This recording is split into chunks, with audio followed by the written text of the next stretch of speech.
Hi, good morning, ಶುಭೋದಯ ಎಲ್ಲರಿಗೂ. ಇವತ್ತು ದಾಲ್ ತಡ್ಕ ಮಾಡ್ತಾ ಇದ್ದೀನಿ. ದಾಲ್ ಫ್ರೈನು ಅಂತ ಹೇಳ್ತಾರೆ, ಬರೀ ದಾಲ್ ಅಂತಲೂ ಹೇಳ್ತಾರೆ. ಇದು ಅನ್ನದ ಜೊತೆ ಚಪಾತಿ, ರೊಟ್ಟಿ ಎಲ್ಲದಕ್ಕಾಗುತ್ತೆ. 3 in 1, 2 in 1 ನಾವು ಇದನ್ನು ಬಳಸ್ಕೋಬಹುದು. ತರಕಾರಿ ಇಲ್ಲದೆ ಇರುವಾಗ ಅಥವಾ ಅರ್ಜೆಂಟಲ್ಲಿ ಇದನ್ನು ತುಂಬ ರುಚಿಯಾಗಿ ನಾವೇನು ಮಾಡ್ಕೋಬಹುದು. ದಾಲ್ ಫ್ರೈ ಮಾಡಲಿಕ್ಕೆ ನಾನೇನು ಮಾಡ್ತಾಯಿದ್ದೀನಿ, ಅರ್ಧ ಕಪ್ಪಷ್ಟು ಬೇಳೆಯನ್ನು ಇಲ್ಲಿ ಬೇಯಿಸಿ ಎತ್ತಿಟ್ಕೊಂಡಿದ್ದೀನಿ. ಒಗ್ಗರಣೆಗೆ ಒಂದು ಈರುಳ್ಳಿಯನ್ನು ಹೆಚ್ಕೊಂಡಿದ್ದೀನಿ. ಒಂದು ಮೆಣಸಿನ್ಕಾಯಿ ಇದೆ, 2 ಇದೆ ಮೆಣಸಿನ್ಕಾಯಿ. ಸ್ವಲ್ಪ ಖಾರ ಪುಡಿನ ಹಾಕೋದ್ರಿಂದ ಖಾರ ಇಲ್ಲದೆ ಇರೋ 2 ಮೆಣಸಿನ್ಕಾಯಿನ ಹೆಚ್ಚಿಟ್ಕೊಂಡಿದ್ದೀನಿ. ಕರಿಬೇವು ಇದೆ, ಕೊತ್ತಂಬರಿ ಇದೆ, ಮತ್ತು ಒಂದು ಟೊಮೆಟೊವನ್ನು ಹೆಚ್ಚಿಟ್ಕೊಂಡಿದ್ದೀನಿ. ಊಟದ ಟೈಮಲ್ಲಿ ಏನು ಮಾಡ್ತಾರೆ, ಅದಕ್ಕೆ ಮತ್ತೆ ಸ್ವಲ್ಪ ಲಿಂಬೆಹಣ್ಣನ್ನು ಹಾಕೋದ್ರಿಂದ ಬರೀ ಒಂದೇ ಒಂದು ಟೊಮೊಟೊನ ಇಲ್ಲಿ ಹೆಚ್ಚಿಟ್ಕೊಂಡಿದ್ದೀನಿ. ಇನ್ನು ರುಚಿಗೆ ತಕ್ಕಷ್ಟು ಉಪ್ಪಿದೆ, ಅರಿಶಿನ ಪುಡಿ ಇದೆ, ಅಚ್ಚ ಖಾರದ ಪುಡಿ ಇದೆ, ಜೊತೆಗೆ ಸ್ವಲ್ಪ ಕಸ್ತೂರಿ ಮೇಥಿಯನ್ನು ತೊಗೊಂಡಿದ್ದೀನಿ.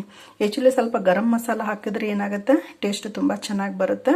ಬಟ್ ಇವತ್ತು ನಾನು ಗರಂ ಮಸಾಲ ಹಾಕ್ತಾ ಇಲ್ಲ, ಬರೀ ಕಸ್ತೂರಿ ಮೇಥಿಯನ್ನು ಅಷ್ಟೇ ಮಾತ್ರ ಇಲ್ಲಿ ಏನು ಮಾಡ್ತಾ ಇದ್ದೀನಿ, ಇವತ್ತಿನ ದಾಲ್ ಫ್ರೈಗೆ ನಾನು ಬಳಸ್ತಾ ಇದ್ದೀನಿ. ಒಗ್ಗರಣೆಗೆ ಒಂದು ಬಾಣಲೆಯನ್ನು ಏನು ಮಾಡಿದ್ದೀನಿ, ಕಾಯ್ಲಿಕ್ಕೆ ಇಟ್ಟಿದ್ದೀನಿ. ಅದಕ್ಕೆ 1 ಸ್ಪೂನ್ ಎಣ್ಣೆ ಹಾಕ್ತಾ ಇದ್ದೀನಿ. ಹೆಚ್ಚಿಗೆ ಬೇಕವರು ಹೆಚ್ಚಿಗೆ ಎಣ್ಣೆ ಹೆಚ್ಚಿಗೆ ಬೇಕು ಅಂದವರು ಇನ್ನೊಂದು ಅರ್ಧ ಸ್ಪೂನನ್ನು ಏನು ಮಾಡ್ಬೋದು, ಹಾಕೋಬೋದು. ಎಣ್ಣೆ ಚೆನ್ನಾಗಿ ಕಾದ ನಂತರ ಸಾಸಿವೆ ಮತ್ತು ಜೀರಿಗೆಯನ್ನು ಏನು ಮಾಡಬೇಕು, ಹಾಕ್ಕೋಬೇಕು.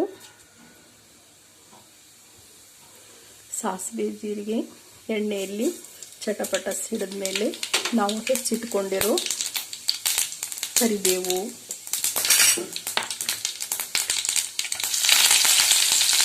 ಮೆಣಸಿನಕಾಯಿ ಮತ್ತು ಈರುಳ್ಳಿ ಇದು ಸ್ವಲ್ಪ ಮೆತ್ತಗಾಗೋ ಚೆನ್ನಾಗಿ ಏನು ಮಾಡಬೇಕು, ಬೇಯಿಸ್ಕೋಬೇಕು.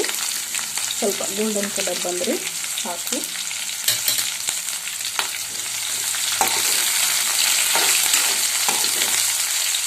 ಆ್ಯಕ್ಚುಲಿ ಹೋಟ್ಲಿಗೆ ಹೋಗಿ ಅಲ್ಲಿ ದುಬಾರಿಯಾಗಿ ನಾವು ದಾಲ್ ಫ್ರೈ ಎಲ್ಲ ಆರ್ಡರ್ ಮಾಡೋಕ್ಕಿಂತ ಮನೆಯಲ್ಲೇ ಶುಚಿಯಾಗಿ ರುಚಿಯಾಗಿ ಈ ಥರ ದಾಲ್ ಫ್ರೈ ಮಾಡ್ಕೊಳ್ಳೋದ್ರ ಮೂಲಕ ಆರ್ಥಿಕವಾಗಿ ಏನಾಗುತ್ತೆ, ಅಲ್ಲಿ ಉಳಿತಾಯ ಆಗುತ್ತೆ. ಜೊತೆಗೆ ಬೆಳೆಯುವಂತಹ ಮಕ್ಕಳಿಗೆ ಇದು ಬೇಳೆದೇನು ದಾಲ್ ತುಂಬ ಏನಾಗುತ್ತೆ, ಸಹಾಯ ಮಾಡುತ್ತೆ ಬೆಳೆಯುವಂತಹ ಮಕ್ಕಳಿಗೆ ಅಲ್ವಾ. ಮನೆಯಲ್ಲಿ ಒಂದ್ಸಲ ಇದನ್ನು ಟ್ರೈ ಮಾಡಿ. ಆಲ್ಮೋಸ್ಟ್ ಎಲ್ಲ ಗೃಹಿಣಿಯರು ಮಾಡ್ತೇವೆ ಇದನ್ನು. ಬಟ್ ಇವಾಗ ನಾನು ಮಾಡ್ತಾ ಇರೋ ರೆಸಿಪಿ ಬ್ಯಾಚುಲರ್ಸ್ಗೆ, ಅಡುಗೆ ಗೊತ್ತಿಲ್ಲದೆ ಇರೋರಿಗೆ. ಆ್ಯಕ್ಚುಲಿ ಸುಮಾರು ಜನ ಸ್ಟೂಡೆಂಟ್ಸ್ ನಮ್ಮ ಅಂಗಡಿಗೆ ಬರ್ತಾರೆ, ಅವರೇ ಹೇಳಿದ್ದು ಯಾವುದಾದ್ರೂ ಒಂದೆರಡು ಅಡುಗೆ ರೆಸಿಪಿ ಹಾಕಿ ಅಂತೇಳಿ. ಹಾಗಾಗಿ ಯಾವಾಗಾದರೂ ಒಂದ್ಸಲ ಮಾಡ್ತೇನೆ, ನಾನು ರೆಗ್ಯುಲರ್ ವಿಡಿಯೋ ಎಲ್ಲ ಅಪ್ಲೋಡ್ ಮಾಡಲಿಕ್ಕೂ ಸ್ವಲ್ಪ ಕಷ್ಟ ಆಗುತ್ತೆ. ಹಾಗಾಗಿ ಈರುಳ್ಳಿ ಸ್ವಲ್ಪ ಬೆಂದ ನಂತರ ನಾವು ಹೆಚ್ಚಿಟ್ಕೊಂಡಿರೋ ಟೊಮೊಟೊನ ಏನು ಮಾಡ್ತಾ ಇದ್ದೀನಿ, ಇಲ್ಲಿ ಸೇರಿಸ್ತಾ ಇದ್ದೀನಿ. ಟೊಮೊಟೊನ ಎಣ್ಣೆಯಲ್ಲಿ ಏನಾಗಬೇಕು, ಅದು ಕ್ಲೀನಾಗಿ ಮೆತ್ತಗೆ ಬೇಯಬೇಕು. ಒಂದು 2 ನಿಮಿಷ ಏನು ಮಾಡಿಬಿಡ್ಬೇಕು, ಇದನ್ನು ಕೈಯಾಡಿ ಮುಚ್ಚಳ ಮುಚ್ಚಿಬಿಡಬೇಕು. ಟೊಮೊಟೊ ಎಲ್ಲ ಎಣ್ಣೆಯಲ್ಲಿ ಮೆತ್ತಗಾದ ನಂತರ ನಾವು ಉಳಿದ ಸಾಮಗ್ರಿ ಮತ್ತು ಬೇಳೆಯನ್ನು ಏನು ಮಾಡ್ಬೋದು, ಇಲ್ಲಿ ಸೇರಿಸ್ಕೋಬಹುದು. ಒಗ್ಗರಣೆಯಲ್ಲಿ ಈರುಳ್ಳಿ ಮತ್ತು ಟೊಮೊಟೊನ 2 ನಿಮಿಷ ಬೇಯಲಿಕ್ಕೆ ಬಿಟ್ಟಿದ್ದೆ. ಇವಾಗಿದು ಮೆತ್ತಗೆ ಬೆಂದಿದೆ ಎಣ್ಣೆಯಲ್ಲಿ. ಇವಾಗ ಇದಕ್ಕೆ ನಾವೇನು ಮಾಡಬೇಕು, ಉಳಿದ ಎಲ್ಲ ಸಾಮಗ್ರಿಗಳನ್ನು ಸೇರಿಸ್ತಾ ಹೋಗ್ತೀನಿ. ನೋಡಿ, ಅರಿಶಿಣ ಪುಡಿ, ಅಚ್ಚ ಖಾರದ ಪುಡಿ. ಬರೀ ಹಸಿ ಮೆಣಸಿನ್ಕಾಯಿ ಹಾಕಿದ್ರೆ ಅಷ್ಟು ಟೇಸ್ಟ್ ಬರಲ್ಲ. ಆ ಹಸಿ ಮೆಣಸಿನ್ಕಾಯಿ ಜೊತೆಗೆ ಅಚ್ಚ ಖಾರದ ಪುಡಿ ಎರಡನ್ನೂ ಸೇರಿಸಿದಾಗ ಏನಾಗುತ್ತೆ, ಒಂದು ಡಿಫ್ರೆಂಟ್ ಟೇಸ್ಟ್ ಕೊಡುತ್ತೆ. ಜೊತೆಗೆ ಕಸ್ತೂರಿ ಮೇಥಿಯನ್ನು ಇಲ್ಲಿ ನಾನು 1 ಸ್ಪೂನ್ ಸೇರಿಸ್ತಾ ಇದ್ದೀನಿ. ಇದೆಲ್ಲವನ್ನು ನೀಟಾಗಿ ಮಿಕ್ಸ್ ಮಾಡ್ಕೋಬೇಕು. ಇದು ಎಣ್ಣೆಯಲ್ಲಿ ಸ್ವಲ್ಪ ಹಸಿ ವಾಸನೆ ಹೋದ ತಕ್ಷಣ ನಾವು ಬೇಯಿಸಿಟ್ಕೊಂಡಿರೋ ಬೇಳೆಯನ್ನು ಇದಕ್ಕೆ ಏನು ಮಾಡಬೇಕು, ಸೇರಿಸಬೇಕು.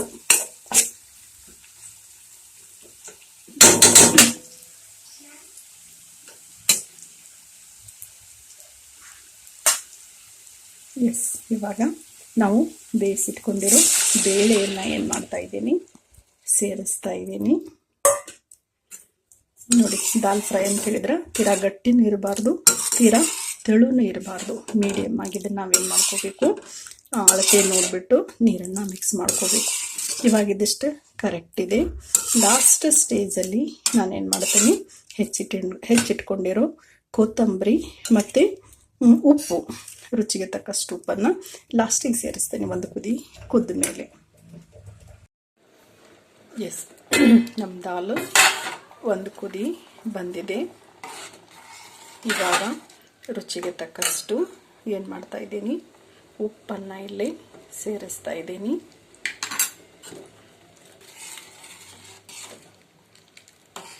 ಎಸ್, ಉಪ್ಪೆಲ್ಲ ಮಿಕ್ಸ್ ಆದಮೇಲೆ ಲಾಸ್ಟ್ ಸ್ಟೇಜಲ್ಲಿ ಕೊನೆ ಹಂತದಲ್ಲಿ ಏನು ಮಾಡಬೇಕು, ನಾವು ಕೊತ್ತಂಬರಿ ಸೊಪ್ಪನ್ನು ಸೇರಿಸಬೇಕು. ಕೆಲವರು ನಿಂಬೆಹಣ್ಣನ್ನು ಇವಾಗಲೇ ಸೇರಿಸ್ತಾರೆ, ಬಟ್ ಆ ಥರ ಮಾಡಬಾರ್ದು. ಕುದಿಯುವಾಗ ಅದನ್ನು ನಿಂಬೆಹಣ್ಣನ್ನು ಸೇರಿಸಬಾರ್ದು. ಸರ್ವಿಂಗ್ ಟೈಮ್ ಅಂದರೆ ಊಟದ ಟೈಮಲ್ಲೇ ಇದನ್ನು ಇನ್ನೂ ಚಿಕ್ಕದಾಗಿ ಹೋಳು ಮಾಡಿ ಕೊಟ್ಬಿಟ್ರೆ ಅವ್ರಿಗೆ ಎಷ್ಟು ಬೇಕು ಅವ್ರು ಏನು ಮಾಡ್ತಾರೆ ಅಲ್ಲೇ ಹಾಕೋತಾರೆ. ಇಲ್ಲ ನೀಡೋ ಟೈಮಲ್ಲಿ ಒಂದೆರಡು ನಿಂಬೆ ಹನಿಯನ್ನು ಹಾಕಿಬಿಟ್ಟು ಸರಿಯಾಗಿ ಮಿಕ್ಸ್ ಮಾಡಿ ಆಮೇಲೆ ಸಹಿತ ನಾವೇನು ಮಾಡ್ಬೋದು, ನೀಡ್ಬೋದು. ಈಗವಾಗ ಹಾಕಿದರೆ ಸ್ವಲ್ಪ ಕಹಿ ಆಗೋ ಚಾನ್ಸಸ್ ಇರುತ್ತೆ ನಿಂಬೆಹಣ್ಣು. ಹಾಗಾಗಿ ಸರ್ವಿಂಗ್ ಟೈಮಲ್ಲೇ ನಾವೇನು ಮಾಡಬೇಕು, ಒಂದೆರಡು ಹನಿ ನಿಂಬೆಹಣ್ಣಿನ ರಸವನ್ನು ಇದಕ್ಕೆ ಸೇರಿಸಬೇಕು. ಇನ್ನು ಕೆಲವರು ತುಪ್ಪದ ಒಗ್ಗರಣೆ ಕೊಡ್ತಾರೆ. ತುಪ್ಪದ ಒಗ್ಗರಣೆ ಕೊಟ್ಟವಾಗ ನಿಂಬೆಹಣ್ಣನ್ನು ಹಾಕೋ ಹಾಗಿಲ್ಲ. ಹಾಗಾಗಿ ಆ್ಯಕ್ಚುಲಿ ನಾನು ಇವತ್ತು ಇದಕ್ಕೆ ತುಪ್ಪ ಬಳಸಿಲ್ಲ. ಹಾಗಾಗಿ ನಿಂಬೆಹಣ್ಣನ್ನು ಇಲ್ಲೇನು ಮಾಡ್ತಾ ಇದ್ದೀನಿ, ಬಳಸಿದೆ ಅಂತ ಹೇಳ್ತಾ ಇದ್ದೀನಿ. ಲಾಸ್ಟ್ ಕೊನೆ ಹಂತದಲ್ಲಿ ನಾವು ಕೊತ್ತಂಬರಿ ಸೊಪ್ಪನ್ನು ಸೇರಿಸಿ ಬಾಯಿ ಮುಚ್ಚಿ ಫ್ಲೇಮ್ ಆಫ್ ಮಾಡಿದ್ವಿ ಅಂತ ಹೇಳಿದ್ರೆ ನಮ್ಮ ಇವತ್ತಿನ ದಾಲ್ ಫ್ರೈ ಸವಿಯಲು ಸಿದ್ಧವಾಗಿದೆ. ಎಲ್ಲ ಆಲ್ಮೋಸ್ಟ್ ಹೇಳಿದ್ನೆಲ್ಲ ಗೃಹಿಣಿಯರೆಲ್ಲ ಮಾಡ್ತೀರಾ, ಬಟ್ ಬ್ಯಾಚುಲರ್ಸಿಗೆ ಅಡುಗೆ ಬರದೇ ಇರೋರಿಗೆ ಈ ಥರ ಚಿಕ್ಕ ಪುಟ್ಟ ರೆಸಿಪಿಗಳೇನಾಗುತ್ತೆ, ಹೆಲ್ಪ್ ಆಗುತ್ತೆ. ಯಾರಿಗೆ ಅವಶ್ಯಕತೆ ಇದೆ ಅವ್ರು ನೋಡಿ ಒಂದ್ಸಲ ಟ್ರೈ ಮಾಡಿ ಅಂತ ಹೇಳ್ತಾ ಇವತ್ತಿನ ವಿಡಿಯೋನ ಮುಗಿಸ್ತಾ ಇದ್ದೀನಿ. ನೋಡಿರುವ ತಮಗೆಲ್ಲರಿಗೂ ಧನ್ಯವಾದಗಳು.